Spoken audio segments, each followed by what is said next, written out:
Ver para crecer. Con el pastor Luis Ángel Díaz. Saludos y bendiciones para todos. Gracias de veras por estar siempre en nuestra sintonía. Hoy vamos a abordar un tema que dijimos la semana pasada que queremos destacar, pero esto está dentro del contexto de consejos prácticos para líderes de organizaciones que buscan crecer y desarrollarse. Ese es el tema, digamos, general que estamos abordando, pero hoy tenemos un punto específico que es aprender a delegar y formar líderes. Pero antes de comenzar, pastor, ayer fue Día de las Madres. Sí, sí, gracias a Dios, ya es 10 de mayo, Rápido, ¿eh? aquí en el contexto salvadoreño. Hay otros países que lo hacen el primero o tercer domingo del mes de mayo, Sí, y otros países pues en otras fechas, pero es el mes de la madre, sí, así es que así que felicidades a las es mamás. como fiestas seguidas, ¿verdad? Porque no solamente el día, sino que Es cualquier todo el día, mes, todo el ¿verdad? mes, Es así válido. que qué bueno que las mamás pueden disfrutar todo el mes. Los papás pues tenemos que conformarnos con una sola fecha. Pero bueno, felicidades a las mamás, ¿verdad? Y ya en el mes de junio aquí en El Salvador se celebra el Día del Padre. Así que ahí vamos a disfrutar. Bueno, ya dentro del contexto del programa, que vamos a abordar este tema que decía de aprender a delegar y formar líderes, hay varios interrogantes que surgen, pastor, y voy a comenzar con la siguiente. ¿Qué revela un líder que no aprende a delegar y a formar líderes como tal? Bueno, es toda una complicación enorme. Quiero señalar primeramente lo que dice Éxodo 18:21. Escoge tú de entre todo pueblo varones de virtud. Acá nosotros encontramos la instrucción de Jetro a Moisés a descentralizar el liderazgo. Esta es la parte clave, descentralizar el liderazgo. Delegar no es cuestión de debilidad, porque hay algunos líderes que creen que al delegar están perdiendo algo, pero no, realmente es una acción sabia, saber delegar. Entonces, en cuanto a su pregunta, lo que sucede es que muchos no han aprendido a delegar, y esto es sumamente preocupante porque revela temor a perder el control, Ujú. temor a que las personas no hagan las cosas como al líder le gusta. Y acá básicamente lo que hace esta persona es concentrar las decisiones y las acciones. Esto no es bueno. En realidad nosotros como líderes tenemos que perder ese temor a delegar por varias razones. El caso es de que en cuanto a lo contrario nos vamos a sobrecargar. Y dentro de las organizaciones casi siempre los líderes principales están sobrecargados, y obviamente va a limitar el crecimiento del equipo, porque todas las organizaciones tienen equipos. Claro. Aunque sea una familia o grupos más informales, tienen equipos. Entonces, cuando no se delega, lo que sucede es que hay una sobrecarga y peligrosamente limita el crecimiento del equipo. Cuando no hay desarrollo del equipo, básicamente la organización se pierde en cuanto a la capacidad de poder encontrar mayores resultados. Así que cuando la organización depende de una sola persona, básicamente esto fracasa, porque cuando la persona falta, todo se cae.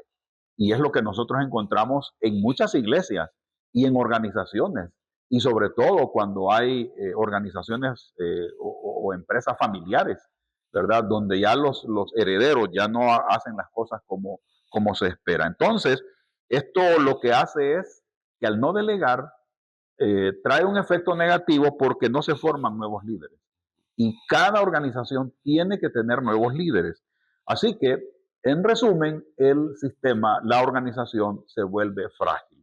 Frente a la ausencia de la persona que está al frente, la organización se vuelve frágil. ¿Y por qué Es pasa muy eso, peligroso. pastor? Porque, o sea, ¿por qué no se me daría a pensar que el líder tiene algún complejo de inseguridad? Sí, es que como acá entran los traumas, ¿verdad? Si un líder ha sido constantemente traicionado, digámoslo, Ujú. en su niñez o en su adolescencia, no va a confiar en nadie. Ok. Este es un problema bien grave. Ujú. El tema de los traumas se vuelve en este caso importante estudiarlo, y sobre todo que cada líder descubra cuál es su trauma. O, por ejemplo, un niño o adolescente que ahora es líder, ya siendo una persona adulta, lamentablemente fue golpeada, fue acusada, fue abusada en todo sentido, vamos a encontrar a esta persona que no va a poder desenvolverse adecuadamente. Entonces, el trauma hace que la persona no pueda delegar por diversas razones. Así que lo que termina sucediendo es que la organización se vuelve frágil. Con cualquier problema se agrieta y pierde gente, ¿verdad? Esto es bien preocupante. El no delegar no es una cuestión muy como o más bien dicho, es serio, es grave no saber delegar. Yo quiero preguntarle algo, sé que usted obviamente es pastor y todo, pero ¿qué pasa, por ejemplo, cuando usted tiene un área específica, que es el pastoreo, como tal, y tiene diferentes áreas? Pero ¿qué pasa cuando de repente usted diga, no, yo lo voy a hacer, no se preocupe, yo lo voy a hacer? No, es que miren, deberían de hacer esto. O sea, yo sé que usted puede dar directrices, son las que deben de cumplirse, pero ¿qué hay cuando lo que hacen no lo convence o no se siente satisfecho? ¿Qué ocurre ahí, pastor? Bueno, en realidad depende mucho los requisitos para el tipo de personas que van a formar los equipos. Aún en las iglesias, aunque todo es voluntariado, pero aún en las iglesias se tiene que tener requisitos para ingresar a los equipos. Claro. Porque de lo contrario, entonces eso se vuelve una carga. Y en cuanto a una organización o institución o empresa, esto es muy delicado porque básicamente el futuro de la empresa queda en manos de los técnicos, de los que son hábiles para tomar decisiones. Entonces, en este caso, cuando el pastor está centralizando, cuando el líder de la organización, cuando el gerente o el dueño de la organización está centralizando todo, que por su mano y por su autorización tiene que pasar todo hasta el más mínimo, a la más mínima decisión, esto genera un problema complicado. Yo considero de que toda organización tiene que tener políticas. Las políticas son límites que se le establecen a los líderes a quienes se les va a delegar. Por ejemplo, a usted le delegamos una tarea de ir a comprar cierto mobiliario, ciertos materiales, y se le dice a usted, hermano Edwin, le vamos a dar $1,000, negocie usted, ¿verdad? Entre 800 y $1,000, vea usted qué es lo que puede comprar, los requisitos del producto que queremos son estos y estos, y en cuanto a marca, pues hay varias marcas, está X, Y, Z. Usted se va y va a tomar la mejor decisión en base a los requisitos que le han dicho. Pero que cuando se le delega algo y no se le dan límites, es aquí donde viene el problema. Entonces las personas ensayan su capacidad de decidir en base a esos límites que se le establecen. Hay un mínimo y hay un máximo que toda empresa tiene que tener, toda iglesia debe de tener, para que los líderes desarrollen su capacidad de decidir. Pero muchos, lamentablemente, delegan sin poner límites. La persona comete un error y luego le llaman la atención. Entonces, cuando se le llama la atención, la persona se entristece y dice, no, pues mejor ya no sigo colaborando, y se va.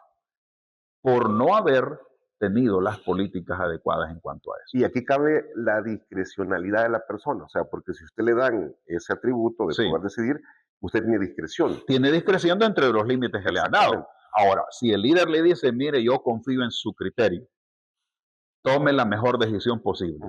Bueno, eso ya implica de que el líder ha conocido el criterio con el que decide la persona. A mí en lo personal me ha tocado ese tipo de casos, en donde yo sé lo que la persona piensa, yo sé que decide bien, así que yo le digo que quede a criterio suyo. O sea, eso es como lanzar a una persona a una piscina donde es un experto o es un experto en nadar, pues lo tiran y él tranquilamente. Pero cuando una persona no tiene esa conciencia de que confían en ella o en él, va a estar preguntando por todo. Mire, fíjese que solo hay color rojo. No, entonces no. Mándeme la foto del rojo, quiero ver qué tonalidad es. Esto se vuelve un problema. O sea, nosotros necesitamos, si vamos a delegar, tenemos que entrenar a las personas para que ejerzan esa capacidad de decisión, pero poniéndole límites. Antes de continuar con el programa, quiero recordarles que está a la venta ya mi primer libro que he titulado Desarrollar una visión, reflexiones para la vida. En él usted encontrará una ruta muy puntual para poder desarrollar su propio potencial y el de su familia. De igual forma, estoy animando a los jóvenes a través de este libro a que decidan por una ruta que les permita a ellos desarrollar todo el potencial que Dios ha puesto en sus vidas. Así que les animo en el Señor a comprar este libro y continuamos con nuestro programa. Yo también he visto en algunas organizaciones, tanto seculares como eclesiásticas, por decirlo de esa forma, de que cuando alguien, un líder, le dice a usted, le da una orden, usted tiene que cumplirla como tal. Pero, ¿qué pasa aquí con el sentido común? Si usted sabe que esa orden, hay una primera orden, pero viene él y le da una contraorden, entonces dice, bueno, ¿y a dónde, a qué me decido? ¿Cómo funciona ahí esa parte? Bueno, en realidad los líderes tenemos que ser bien claros en cuanto a las decisiones que vamos a tomar. Todo se desordena cuando el líder tiene una mente demasiado cambiante. Cuando el líder no sabe qué es lo que quiere, a cada rato está cambiando decisiones, porque no es consciente de lo que está buscando. Entonces, acá ya es un problema del líder. Hay dualidades. Sí. Es decir, el líder al frente no tiene claro qué es lo que hay que decidir, y eso hace de que esté cambiando las decisiones a cada rato. Esto afecta el desarrollo del equipo, porque quien está encargado de una tarea no sabe realmente si lo que está haciendo es lo que se espera. Entonces, quien genera desorden en la toma de decisiones es el que está al frente, porque los que están bajo la estructura, ellos van a terminar haciendo lo que se les permite hacer. Pero cuando no hay políticas, cuando no hay criterios de decisión y dejar a las personas para que experimenten las decisiones, lamentablemente eso no va a progresar, no va a permitir que la organización desarrolle. Bueno, planteo lo siguiente, pastor. ¿De qué manera un líder puede combinar la asertividad de Pablo en sus cartas? Entre paréntesis, os hablo con toda libertad. 2 Corintios 6:11, con la humildad bíblica para delegar responsabilidad y formar nuevos líderes que hagan crecer la organización. Bueno, acá es un consejo importante. Es decir, nosotros como líderes espirituales tenemos que lograr que las personas se descubran a sí mismos. No hay mejor equipo que aquel que es formado por personas en las que cada uno de ellos son conscientes que tienen un llamado, son conscientes que tienen ciertas habilidades especializadas y las han desarrollado. Y cuando se les delega, tiene que ser en base a ese llamado. El apóstol Pablo es un experto en esto, porque él lo que hace es enseñarle, en este caso a Timoteo, para que Timoteo le enseñara a otros. Pero esos otros tenían que tener un criterio principal, y es la fidelidad. En este caso al evangelio.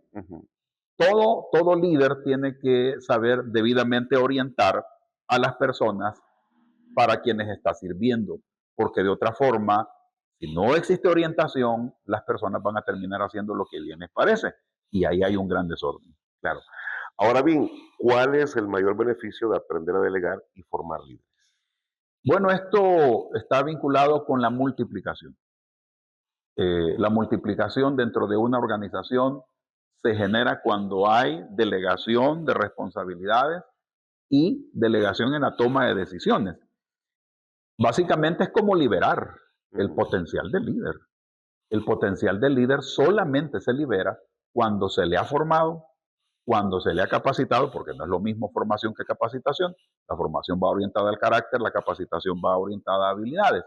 Cuando el líder está siendo guiado en ese proceso, lo que va a suceder es que va a empezar a pensar de acuerdo a una forma que tiene que ver con pensamiento estratégico.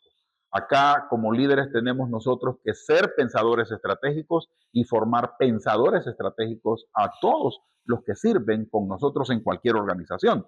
Entonces, esto lo que hace es desarrollar autonomía al liderazgo.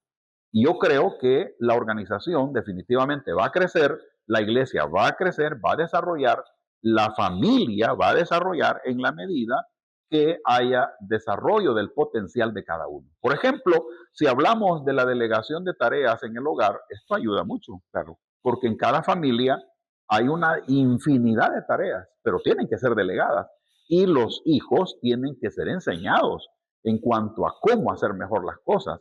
El trabajo de equipo es fundamental, así que el desarrollo de la autonomía se vuelve como viene a ser como el efecto fructífero para que una organización vaya avanzando. Y luego, pues, aumenta la velocidad en la ejecución. Las cosas se hacen más rápido. Sí. En el caso de los hogares, cuando todos en el hogar colaboran, ese hogar se organiza en limpieza, en el ubicación de todas las cosas rápidamente, porque todos están colaborando. Lo mismo sucede en las iglesias, lo mismo sucede en las organizaciones, cuando cada uno hace su función, cuando cada uno hace su tarea y la hace comprometidamente, las cosas son mejores. Las asignaciones se dan por capacidades, porque usted quiere ver los talentos de las personas, o cómo es que se asigna específicamente eso, pastor, porque también algunos líderes dicen, bueno, yo te voy a ubicar aquí porque veo esto, pero la gente dice, no, yo quisiera otra parte. ¿Cómo hacer en ese sentido? Bueno, como ya todos sabemos, cada persona dentro de las organizaciones, y estamos hablando de líderes cristianos, Sí. ¿verdad? Todo líder cristiano tiene un llamado. Y el líder cristiano tiene que saber cuál es su llamado y tiene que comprometerse con el desarrollo de su potencial, tanto intelectual, emocional y espiritual y hasta físico, Ujú. porque todo es necesario para ejecutar la visión. Entonces, en este sentido, es necesario que haya una intencionalidad en desarrollar el potencial de todos los que forman la organización. Cuando eso ocurre, es obvio, van a haber mejores resultados. Entonces, en este sentido, vemos como indispensable el hecho de que cada miembro del equipo se conozca a sí mismo y cada líder conozca al equipo. A ver, hablemos un poco de estrategias prácticas Ujú. en comunicaciones. Que se pueden adoptar o que puede adoptar un líder para tomar decisiones difíciles y generar confianza en épocas de cambio de la organización? Bueno, acá el tema del conflicto es enorme, es diverso. Toda organización va a tener conflictos y todo líder tiene que prepararse para el conflicto, para la crisis. Porque obviamente es bonito dirigir una organización donde todo es paz, Claro. pero realmente todos sabemos que no es así. Donde hay gente hay problemas y eso hace la diferencia. Usted se recuerda cuando éramos más jóvenes, antes en el país, en el mes de octubre, por todos lados se miraban lo que aquí en el país se conoce como piscucha, en otros lados se llama cometa, en otros Barriletes. barriletes, es decir, es diverso el nombre. Pero estamos hablando del mismo, de lo mismo.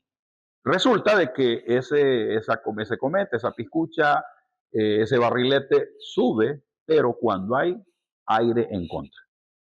Entonces, hasta el movimiento que nosotros hacíamos era hacia arriba, para que eso fuera subiendo y la misma presión del aire hiciera el trabajo de ir subiendo. Encumbrarla. Sí, esto es lo que sucede en las organizaciones. El que mejor maneja el conflicto, el que mejor maneja la presión dentro de una organización, obviamente va a lograr darle un mejor aprovechamiento. Ahora, ¿cómo hacer en este caso? Creo que la mejor manera es que las personas aprendan a resolver problemas y conflictos, pequeños, medianos y grandes. Ujú. Y por ese motivo es que no se puede ascender o promover a una persona en una organización simplemente porque tiene varios títulos universitarios.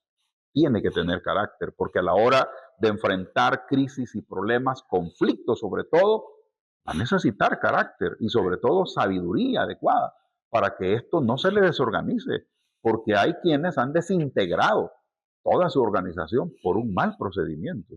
Entonces tenemos nosotros que estar asesorados constantemente. El asesoramiento, el estudio de técnicas, la realización de talleres inclusive, para gestionar el conflicto, para gestionar la crisis, esto es importante, Claro. porque vamos a volvernos un poco más hábiles. ¿Cómo hacer todo esto, pastor, sin que haya fracturas? Porque eso es lo más importante. Sí, esto está vinculado con la madurez de la persona. Por esa razón es que quien ingrese a una organización tiene que saber a qué se mete, ¿verdad? Ujú. Obviamente, la gran mayoría anda buscando mejor salario, pero Sí. resulta de que a la hora y las horas, cada dólar ganado tiene que ganárselo con todo. Ser devengado. Sí, debidamente devengado. Y esto implica también sacrificio, Sí. ¿verdad? Cuando la persona entra a una organización simplemente con aspiraciones económicas, va a tener problemas. Porque cuando empiece a observar la presión y de repente diga, no, esto es demasiado, deberían pagarme más, pero realmente se debe a que su carácter no está debidamente desarrollado. Así que es necesario que le demos prioridad a la formación del carácter para que de esta forma la organización vaya avanzando mejor. Pero para manejar bien los conflictos, yo tengo entendido que escuchar es un punto clave, pastor. Sí, escuchar.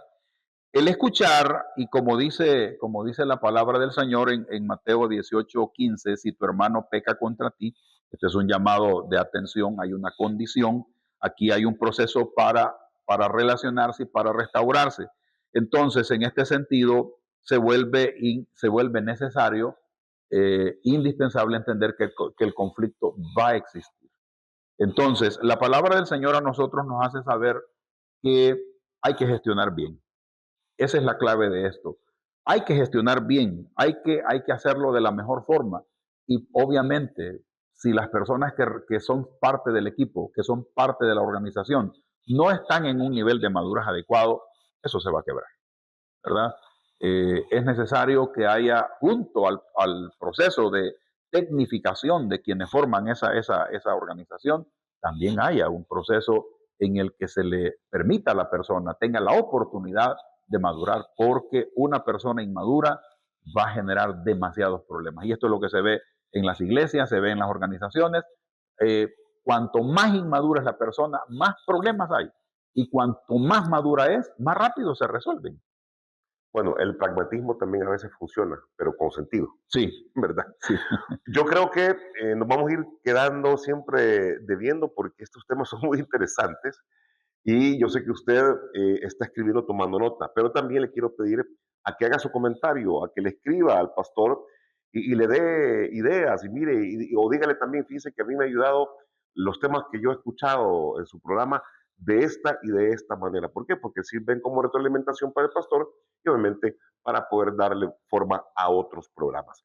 Vamos a llegar hasta acá, pero no se pierda el próximo porque vamos a hablar, mire, nosotros nos cuidamos nuestra salud, pero también vamos a cuidar nuestra salud emocional y espiritual y eso vamos a abordar en el próximo programa. Nos vemos, bendiciones.